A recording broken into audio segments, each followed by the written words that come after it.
Hi, welcome to Spinsters Library. I'm Charlie. And I'm Claudia. And what are we doing today, Claudia? Today we're bringing you a gift guide for people who don't like books. Now, I spent about half an hour explaining that to Charlie. Why would you give someone a book who doesn't like books? Because books are awesome.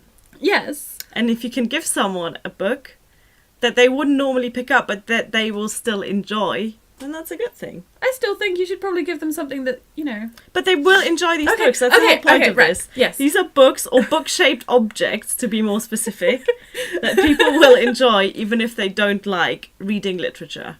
Okay. Although we are starting with some literature, and that's biographies and autobiographies. So the example I've got here is Stephen Fry's More Fool Me. It's a bad book. Don't actually give this one to anyone. Celebrity memoirs come out every year. Mm-hmm. Between sort of September and November. They're really good things to give people who like a certain person. Yeah, like I've asked for The Princess Diarist by Carrie Fisher for Christmas. Yeah, so, people... We miss you, Carrie. Yeah? I miss you, Carrie. Okay. Yeah, just have a look and see what's, what sort of TV shows that your family member or friend watches, what sort of music they listen to, and then see if those people have written books. That makes sense. Also making sense, giving people who don't like reading fiction popular science books. Yeah. So this year I am giving my dad, who is a wonderful woman, doesn't like reading very much, but I do give her books pretty much every year. You hypocrite. You were all like, I don't know why you'd ever give someone a book who doesn't like reading. Yeah, but like last year I got her a book of dad jokes. And did she like that? She's got it open on her bedside table, so one assumes. But this year I'm giving her a book called 11 Explorations into Life on Earth, Christmas Lectures from the Royal Institution. Because every year she tries to watch the Christmas lectures on TV, and pretty much every year we manage to miss at least part of them. But she loves them, so I saw that and I grabbed it and I thought of her. Okay, that sounds really good. And a book that my brother got me actually is this one. This is huge. It's a Thing Explainer by Randall Munro, who's the creator of XKCD webcomics, and he also wrote a book called What If, which I also have. So this one's a kind of graphic-based book that explains things in very unscientific words. Another type of book that's quite popular around Christmas time is sort of satire or parody books. So this is another one that my brother got me for obvious reasons. It's also by the creator of a webcomic, so this one's by The Oatmeal. Then these ones were quite popular like last year. You said I got this one from my brother. Christmas is not a great time to talk about politics or religion with family, especially if you have one half of the family who is so pro-Brexit it's insane, Really? and one half of the family who's so anti-Brexit it's uncomfortable. And I say that as someone who is anti-Brexit. I saw this and I had to get this for my brother, who is on the anti-Brexit half of the family. I just wanted to flash in this one. How It Works, The Cat, a Ladybird book. Oh yeah. It looks cute, but it is actually quite funny as well. So there's lots of these books around in the bookshops, and I think it's a good one for people who maybe don't know that well. Like, frankly, I have no idea what to get my brother-in-law. This is a quiz book that my husband and I got. I protested about this. Because you don't think it's a book. Look at it. It's got pages, it's got words. What makes this not a book? It's not something you read, it's something you write in. So it is a book, but it's a workbook. And anyway, I protest the concept. My in-laws know that my husband and I watch quiz shows, especially Only Connect. I don't know what that is. Okay, it's a great quiz show. I like Pointless.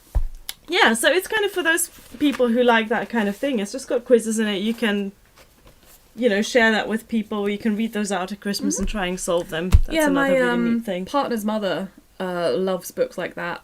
My claim to fame is, the guy on there Richard Osman. The guy on there Richard Osman. He's called Richard Osman. Yeah, I completely forgot his name for a second. But he's my claim to fame because he went to the same secondary school I did. Oh, wow. Is that where all tall people go?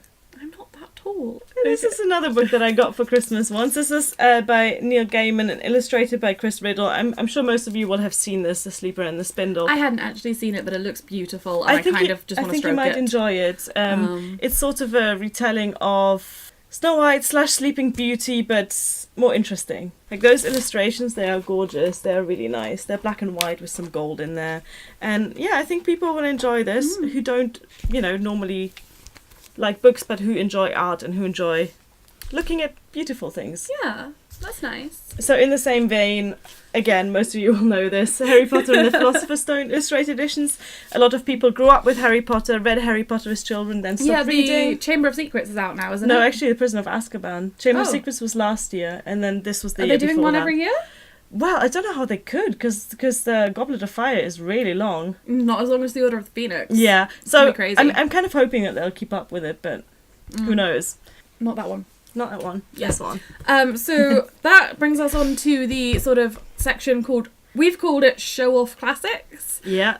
So these are like little books that, so this one in particular is Jane Austen's complete works. Obviously that would take a lot of time to read. So if you want to be able to talk about books and sound like you know what you're talking about, or you think someone else will appreciate that. Like, Persuasion is my favourite novel. Oh yes, I really enjoyed Northanger Abbey. Yeah. Like no one ever did. So there's that one. Or I had a example called The Complete Works of William Shakespeare Abridged, which is actually a play script. So The Complete Works of William Shakespeare Abridged is a play. It's by the same people who did the Book of Mormon, I think. And it's just, I directed it when I was younger. It's so funny. It's hysterical. Like, you do Hamlet backwards in fast forward, and they rap Othello, and Macbeth is done in less than a minute, and it's a rousing romp through Shakespeare's plays. And at the end of it, you can show off. And it sounds like you know all of them. Yeah. Talking of scripts are a good example. Yeah, I think film scripts are a really good thing to get people who are really into film. People who are really into film are really into film, and they will enjoy actually looking at the words of the story and seeing how it was all written out. So this is an example of Fantastic Beasts and Where to Find Them by J.K. Rowling. Most film script editions will not look as nice as this, with a nice hardcover. But you can get film scripts for most popular films. Yeah. And I think that's a really good thing to give someone. Yeah.